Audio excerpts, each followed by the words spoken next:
আসসালামু আলাইকুম সবাইকে। সবাই কেমন আছেন? আশা করছি সবাই ভালো আছেন। আমি আল্লাহর রহমতে ভালো আছি। বরাবরের মতো আবারও নতুন একটি রেসিপি নিয়ে আপনাদের মাঝে চলে আসলাম।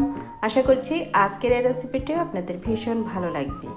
এই রেসিপিটি যখন করেছি হাতে একদমই সময় ছিল না, তারপরেও রেসিপিটি আপনাদের সাথে শেয়ার করলাম। এভাবে আপনারা ট্রাই করতে পারেন। এখানে আমি 8 থেকে 10 পিসের মতো চিকেন নিয়েছি। এখন পরিমাণ মতো লবণ দিয়ে ভালো করে একটু ম্যারিনেট করে নিচ্ছি।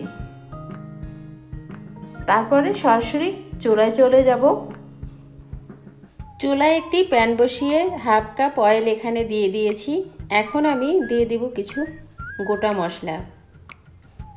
2 মিনিটের মতো ভেজে নিচ্ছি। হালকা একটু ভেজে এখানে দিয়ে দিব হাফ কাপ পেঁয়াজ বাটা। আজকের রান্নাটা আমি পুরোটাই পেঁয়াজ বাটা দিয়ে করব। 3 থেকে 4 মিনিট এভাবে কষিয়ে নিব। এবার হাফ কাপ দইয়ের মধ্যে আমি 2 টেবিল স্পুন আদা রসুন পেস্ট দিয়ে দিলাম। এবার পুরোটাই এখানে ঢেলে দিব। এখন ভালো করে কষিয়ে নিব, একদম শুকিয়ে ফেলবো কষিয়ে। পরিমাণ মতো লবণ দিয়ে দিলাম। পেঁয়াজ বাটার মধ্যে পানি ছিল, পানিটা ছেড়ে দিয়েছে। এই পানিটা পুরোপুরি শুকিয়ে নিব। পুরোপুরি পানিটা শুকিয়ে এখানে আমি মুরগির পিসগুলো দিয়ে দিব। আজকের চিকেনটা কিন্তু আমি ভাজবো না, সরাসরি এখানে দিয়ে দিব।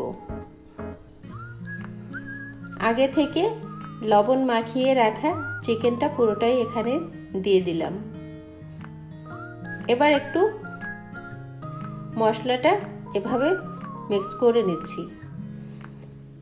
এখন বাকি যে মশলাগুলো আছে সেগুলো অ্যাড করে দিব। এখানে 1.5 টেবিল স্পুন দিয়ে দিলাম রাঁধুনি রোস্টের মশলা, আর দিয়ে দিব 1 টেবিল স্পুন এখানে মিক্স মশলা পাউডার আছে। সব ধরনের মশলা গুঁড়ো করে নিয়েছি, সেগুলো দিয়ে আরেকটু এভাবে মিক্স করে নিচ্ছি। মশলাটা প্রত্যেকবার দেওয়ার সময় আমি মিশিয়ে নিব এভাবে, যেহেতু মাংসটা আমি কাঁচা দিয়েছি। আর হাফ টিস্পুন দিয়ে দিব লাল মরিচ গুঁড়ো, আর একটু পানি দিয়ে এবার একটু কষিয়ে নিব। মরিচের পরিমাণ একদম কম দিয়েছি, আপনারা ইচ্ছে করলে মরিচের পরিমাণটা একটু বাড়িয়ে দিতে পারেন, তবে এই রেসিপিতে মরিচের পরিমাণটা আমি খুবই কম দিব। এখন দিয়ে দিলাম ধনিয়া পাউডার হাফ টেবিল স্পুন। এবার একটু মিক্স করে নিচ্ছি আবারও। এখন পানি দিয়ে দিলাম। পানি দিয়ে ভালো করে মাংসটা কষিয়ে নিব। সব ধরনের মশলা দেওয়া হয়ে গিয়েছে। এবার আমি যতক্ষণ পর্যন্ত পানিটা শুকাচ্ছে ততক্ষণ পর্যন্ত আমি রান্না করব। মাংসটা যেহেতু ভাজা ছিল না, এভাবে আপনাকে কষিয়ে নিতে হবে। পানিটা শুকিয়ে আসছে, এই পর্যায়ে আমি দিয়ে দিলাম 1.5 কাপের মতো এখানে বাদাম বাটা আছে। কাজু বাদাম আমি ব্লেন্ড করে নিয়েছি, সেটা দিয়ে দিলাম। এই পর্যায়ে চুলার আঁচটা একটু কমিয়ে নিতে হবে, তা না হলে নিচে লেগে যাবে। এভাবে আমি কষিয়ে নিয়েছি। এবার পানি দিয়ে দিব, আর যতটুকু গ্রেভি আমি রাখবো ততটুকু পর্যন্ত রেখে আর সব পানি টানিয়ে ফেলবো। মাংসটা যেহেতু সেদ্ধ হয়নি, পানি দিয়ে দিলাম পরিমাণ মতো। এবার ঢেকে রান্না করব 10 থেকে 15 মিনিট। পানিটাও শুকিয়ে আসছে আর মাংসটা একদম সফট হয়ে গিয়েছে। বাচ্চারা যেহেতু রোস্ট অনেক পছন্দ করে, আর বিশেষ করে সফট মাংস হলে তো কোনো কথাই নেই, শক্তটা খেতে চায় না। এভাবে রান্না করলে আমার বাচ্চারা খুবই পছন্দ করে। এখন আমি হাফ টিস্পুনের মতো কালো গোলমরিচ দিয়ে দিলাম, আর একটু নেড়ে দিচ্ছি। এখন এখানে কিছু কাঁচা মরিচ আমি অ্যাড করে দিব। এভাবে একটু নেড়ে চেড়ে দিতে হবে উল্টিয়ে পাল্টিয়ে। আর মাংসগুলো একটু বড় সাইজের, উল্টাতে একটু সমস্যা হচ্ছে। কিছু কাঁচামরিচ অ্যাড করে দিলাম,